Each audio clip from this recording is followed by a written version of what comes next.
गजराज तारो तेने आवने को जावने को खावने पकावने को मीराबाई तारी है। नरसिंह मेहता को तारो वही वार संवारने को, वेदन सुनावने को जय देव तारो है। हे नाथ, गजराज तारो तेने आवने को जावने को। बहुत सुंदर पंक्ति है। आपने गजेंद्र को क्यों तारा? इसको कहते हैं व्याज स्तुति। क्या कहते हैं? जोर से बोलो। व्याज स्तुति का मतलब क्या होता है? नोचते हुए स्तुति करना। ठाकुर जी को छेड़ते हुए स्तुति करना। ऐसे करते हैं ना हम लोग कई बार। हाँ, पिताजी से कहते हैं आपको तो वही ज्यादा प्यारा है, मैं तो प्यारा हूं नहीं। इस प्रकार हम पिताजी से कभी कहें, मां से कभी कहें। इस प्रकार भक्त ठाकुर जी से क्या कहते हैं? बोले आपने गजेंद्र को क्यों उबारा? तब कह रहे हैं गजराज तारो तेने आवने को जावने को। बोले आपको सवारी करनी थी उसकी, आपको लगा बढ़िया गाड़ी मिल जाएगी, हाथी, इसको उबार दो। आपने उसकी रक्षा कर दी, वैकुंठ ले गए, उस पर बैठ के घूमते हो आप पूरे दिन। मतलब आपका कोई ना कोई काम जब बनता है तभी आप कृपा करते हो, बिना काम के आप कृपा नहीं करते। और अपना नाम रख दिया कृपालु, भक्त वत्सल कृपालु। आप बिल्कुल भक्त वत्सल कृपालु नहीं हो। ठाकुर जी से ऐसे नोक झोंक करते हुए भक्त कहता है गजराज तारो तेने आवने को जावने को। आपने आने जाने के लिए गजेंद्र को तारा, और खावने पकावने को मीराबाई तारी है। वैकुंठ के रसोईया आजकल बढ़िया भोजन नहीं बना रहे थे, तो आपको बड़ी लगी क्या करें, कोई बढ़िया भोजन होना चाहिए। तो आपने देखा भारत में सबसे बढ़िया भोजन कौन बना? मारवाड़ी बहुत बढ़िया भोजन बनाते हैं। राजस्थान के लोग बहुत अच्छा प्रसाद बनाते हैं। सोई महाराज आपने मेवाड़ की, मेड़ता की मीराबाई को चुन लिया। बोले हाँ चलो ठीक है, थोड़ा बहुत भजन गाती, इसको तार दो। क्या करेगी? वैकुंठ में आके बढ़िया बढ़िया रोटी बनाएगी।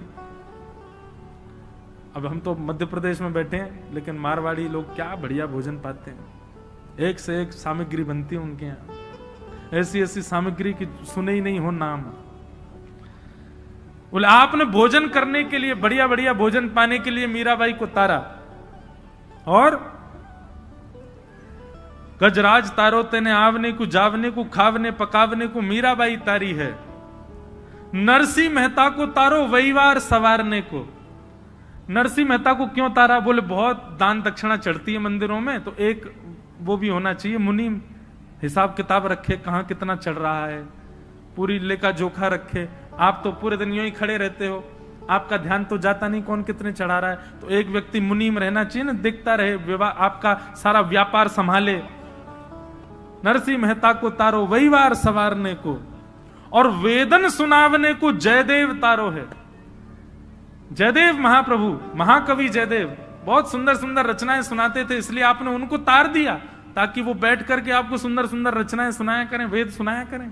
ठाकुर जी आप निष्काम किसी को नहीं तारते हो, सबसे आपकी कोई ना कोई चीज पूरी होती है। और रैदास तारो तेने चामड़ा मधावने को। बोले रैदास को क्यों तारा? बोले वो जूती बनाने का काम करते, बढ़िया बढ़िया सुंदर जूती बना बना के आपको पहनाएंगे, कभी पादुका बना के पहना देंगे, कभी सुंदर आपके लिए कुछ ना कुछ। सबसे देखो ठाकुर जी आप भी कम, आपके अंदर भी निष्काम नहीं है, आप भी कामना से ही भक्तों को तारते हो। ठाकुर जी बोले ऐसी बात नहीं है। तो बोले ठीक है, तो फिर एक काम करो। बोले क्या? मुझे तार के दिखाओ, क्योंकि मुझे कुछ नहीं आता, मैं आपके किसी काम का नहीं हूं, मुझे तार के दिखाओ।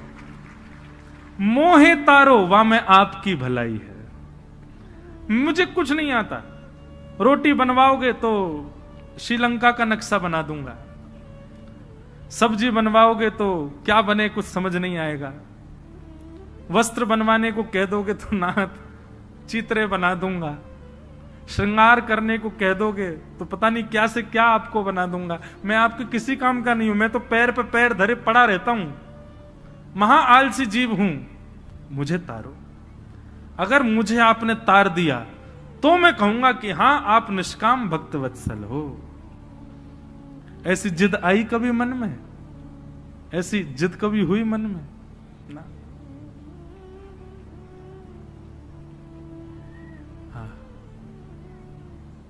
ऐसी भावना आवे। अभी नासिक में केवट का प्रसंग कह रहा था मैं। केवट क्या करता है, सब जिद से करवा लेता है ठाकुर जी से। ठाकुर जी को बैठा करके नौका में ले जाता है पल्ली पार, और जैसे पहुंचने वाले होते हैं नौका घुमा देता है, फिर घुमा के ले जाता है, जैसे ही पहुंचने फिर घुमा देता है, बीच में घुमा रहा है, इधर से उधर इधर से उधर। राम जी बोले भले आदमी, हमको पार क्यों नहीं कर रहा है, तू 1 घंटा से नाव चला रहा है। केवट बोला इतने में ही थक गए आप, और आप जो हम लोगों को 84 लाख में घुमाते रहते हो, कभी छिपकली बनाते हो, कभी चींटी बनाते हो, कुकर बनाते, सूकर बनाते, दया आती है आपको हम पे जरा भी?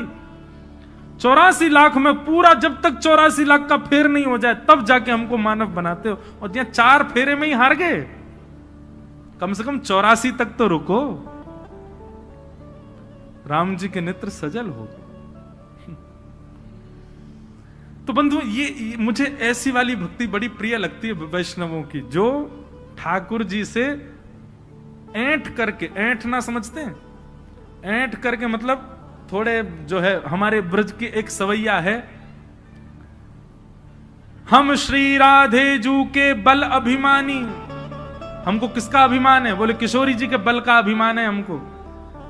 हम श्री राधे जू के बल अभिमानी, टेढ़े रहे मोहन रसिया सो बोलत अटपटी वाणी। ठाकुर जी से अटपटी वाणी बोलते हैं किशोरी जी के, बल अभिमानी। ठाकुर जी काय बात को इतरा रहो भैया, इतनो ऐंठ के काय को बोल रहा? बोले जाने ना है, किशोरी जी की कृपा है हमारे ऊपर, चुप रहियो लाला, कुछ बोल मत जाइयो। ठाकुर जी अच्छा अच्छा अच्छा क्षमा। तो ये ऐंठ करके भक्ति करने वाले ये मुझे बड़े प्रिय लगते, पर ये जबरदस्ती ऐंठने मत लग जाना, कल से भ्रकुटी टेढ़ी कर देंगे, त्रिलोकीनाथ हैं वो। जब भाव आए, जब उस स्थिति में आओ, तब की बात अलग है।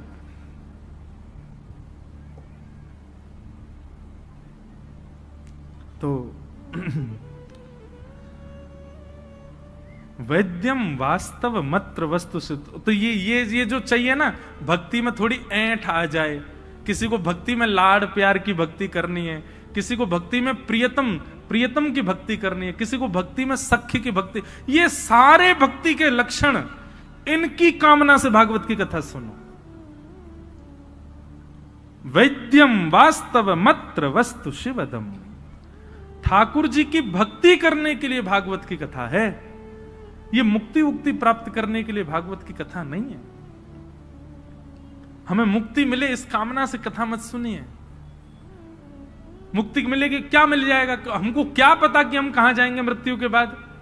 हमको केवल इतना पता है जब तक हम जीवित हैं, जो हमने किया वो हमको पता। मृत्यु के बाद किसी का कोई पता नहीं होता। इसलिए भाई, भगवत मिलन की कामना अभी की रखो, अभी मिलना है।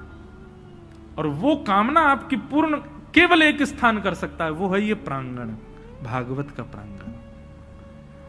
भागवत जी से प्रार्थना करो, श्री भागवत जी अनुग्रह करेंगी, ये कृपा करेंगी, तो ठाकुर जी प्राप्त होते हैं, ठाकुर जी अनुग्रह करते। निर्मत सराणाम सताम वैद्यम वास्तव मत्र वस्तु शिवदम। ठाकुर जी से आपका संबंध करा देगी। और भागवत जी कैसा संबंध कराएगी? यहां डंके की चोट पर व्यास जी शब्द लिखते हैं शिवदम। शिव का मतलब क्या होता है? कल्याण। और शिवदम यानी कि कल्याणकारी। ठाकुर जी से आपका संबंध ऐसा नहीं कराएंगे भागवत जी की आप तड़पते रह जाओ, रोते रह जाओ, नहीं, कल्याणकारी संबंध कराएंगी। ठाकुर जी आपके हो जाएंगे पूर्ण रूपेण। ऐसा संबंध भागवत जी आपका ठाकुर जी से कराएंगे। वैद्यम वास्तव मत्र वस्तु शिवदम तापत्रयोन्मूलनम।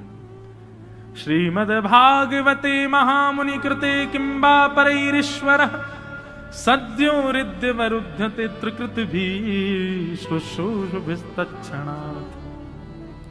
भागवत जी की कथा बंधुओं इतनी निर्मल है, इतनी पावन है। मैंने कल भी आप लोगों से निवेदन किया, आज पुनः निवेदन करूं। आप नहीं आते हैं कथा में, कोई दिव्य चेतना आपके भीतर बैठ के आपका माध्यम लेकर के यहां आपको लेकर के आ रही है। लेकिन यहां कथा सुन दोनों रहे हैं, आपके भीतर जो दिव्य चेतना है वो भी और आप भी। बस आपको ये कथा सुन करके इस माध्यम, इस अवसर का पालन करना है। भागवत में तो स्पष्ट लिखा है, श्रीमद् भागवते महामुनि कृते किंबा परीश्वर सद्यो हृदयवरुद्धते त्रिकृतभि शुश्रूषुभिस्तक्षणात्। कथा सुनने की, कथा कराने की जिस दिन आपके चित्त में इच्छा प्रकट होती है, उसी दिन ठाकुर जी चित्त में आ जाते हैं। भागवत जी में स्पष्ट लिखा है। आपने जैसे मन बनाया 17 मई से मंडी द्वीप में भागवत की कथा होने वाली है, मैं रोज सुनने जाऊंगा। जैसे ही आपने ये विचार अपने घर में बैठे बैठे किया, मैं रोज सुनने जाऊंगा, उसी क्षण आपके चित्त में ठाकुर जी आ गए, ठाकुर जी आके विराजमान हो गए। अब अगली परिकल्पना क्या है, अगला आपका प्रयास क्या है? अब चित्त में जो आकर के विराजमान हुए हैं वो मस्तिष्क में आवे, अब वो विचारों में आवे, अब वो बुद्धि में आवे, अब वो स्वप्न में आवे, और धीरे धीरे वही चित्त में आए, अब प्रत्यक्ष आ जाए। यहां बैठे हर जीव के अंदर ठाकुर जी आ चुके हैं, ठाकुर जी विराजमान हो चुके हैं। आप स्वीकार किए जा चुके हो, ठाकुर जी मिलने के लिए फेंटा कस के बैठे हैं, बोले अब बस हम तैयार हैं, तुम प्रयास करो, ऐसा कुछ करो कि हम प्रकट हों।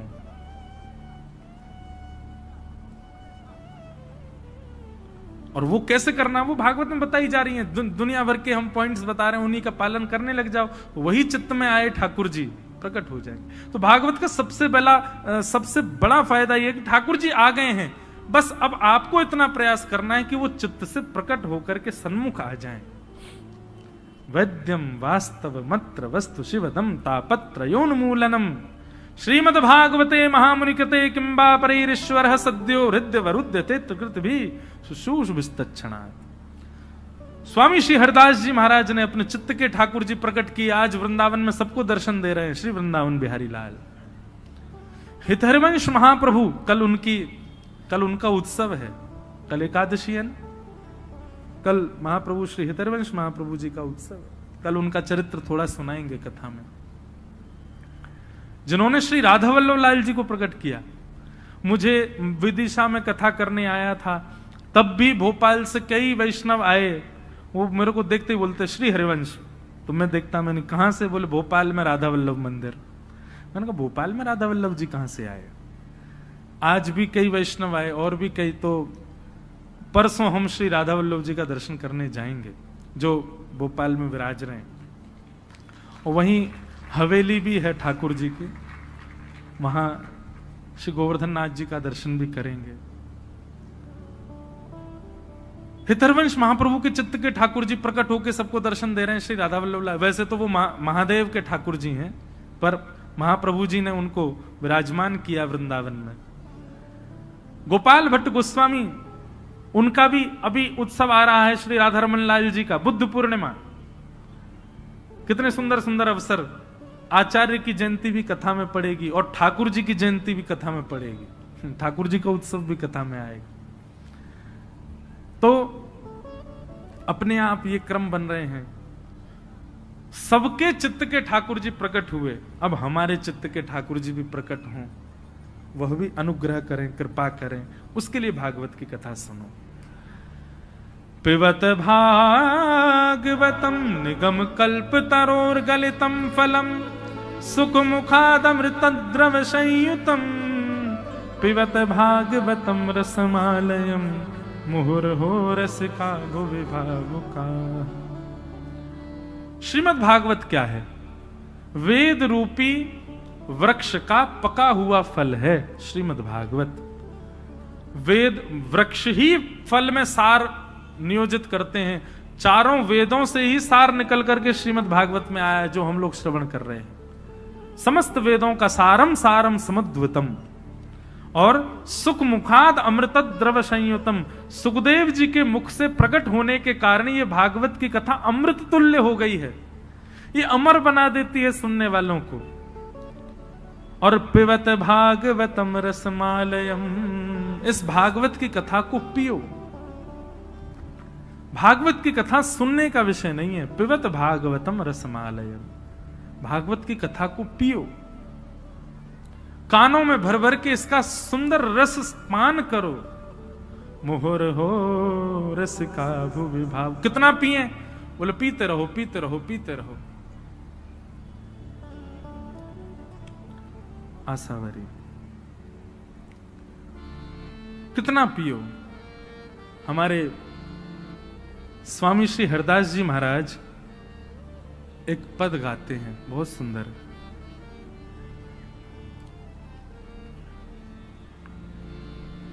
अगर हमको एक हमारा भाव है कि हम भजन कम गाते हैं, पद की ज्यादा इच्छा होती है कथाओं में गाने की। इन पदों की शब्दावली और इनका गायन थोड़ा गंभीर होता है, पर यदि आप बहुत ध्यानपूर्वक सुनेंगे तो इनमें बड़े सार विद्यमान हैं।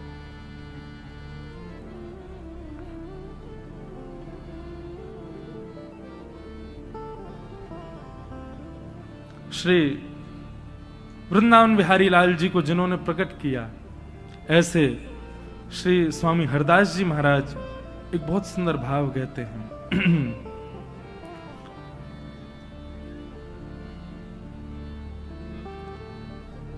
रोम रोम रसना जो होती, तो तेरे गुण ना बखाने जात। कितना सुंदर और सूक्ष्म और कितना गहरा भाव है, बहुत ध्यान से सुनो।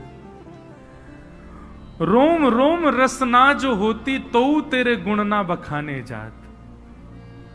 हे श्याम सुंदर, हमारे शरीर में जितने रोए हैं ना, इन रोयों की जगह यदि इतनी जीभ हमारी होती तो भी हम आपके गुण नहीं गा पाते। रोम रोम रसना जो होती, तो तेरे गुण ना बखाने जात। कहाँ कहो एक जीव सखीरी, बात की बात बात। कहां करूं? स्वामी जी उदास भाव से कह रहे हैं, मैं क्या करूं? मेरे पास एक ही जीव है, उस जीव से मैं कितना गाऊं? क्योंकि एक जीव पर्याप्त नहीं है ठाकुर जी के रस को बखान करने के लिए। रोम रोम रसना जो होती, तो तेरे गुण ना बखाने जात।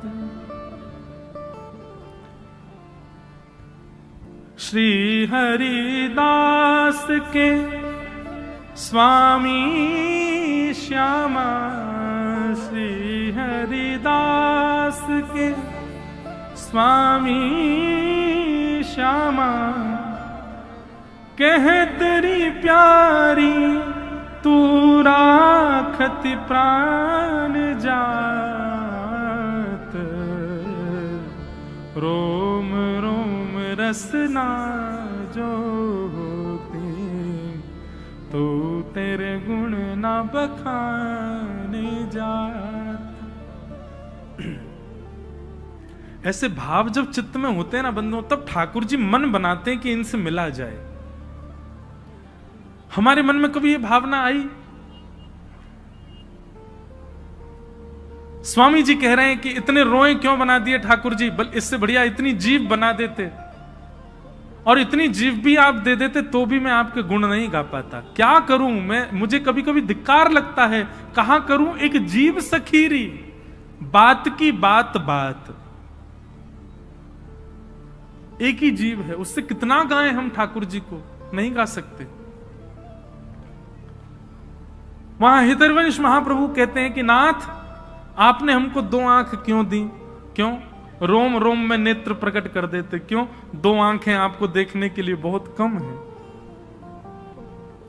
रोम रोम प्रति नयन बनाऊं, एकटक रहे पलक न बनाऊं। काश हमारे रोम रोम में आंख होती, और कैसी आंख होती? बोले बिना पलक वाली आंख होती, कभी झपकते ही नहीं, पूरे दिन आपको देखते रहते नाथ। ऐसी भावना हमारे चित्त में है? बिल्कुल नहीं है। हम लोग तो बंधुओं केवल रस सुनकर के सुख लेने वाले हैं, सुख लूटने वाले हैं। भगवत प्राप्ति के गुण हमारे भीतर नहीं है। ये मैं इसलिए कह रहा हूं ताकि इस चोट को पाकर के किसी के चित्त में ये भावना आवे कि मेरे अंदर ऐसे भाव आए कि मुझे ठाकुर जी मिले।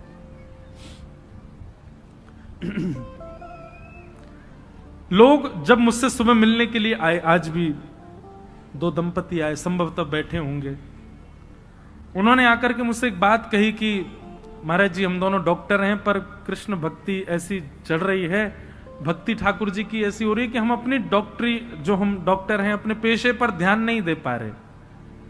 अब देखो, व्यक्तिगत रूप से जब आप मुझे मिलने आएंगे तब तो मैं ऐसा ही कहूंगा कि नहीं आपको ध्यान देना चाहिए, आप थोड़ा ध्यान रखो उस चीज का। लेकिन व्यासपीठ पर बैठ करके एक बात मैं सब जगह कहता हूं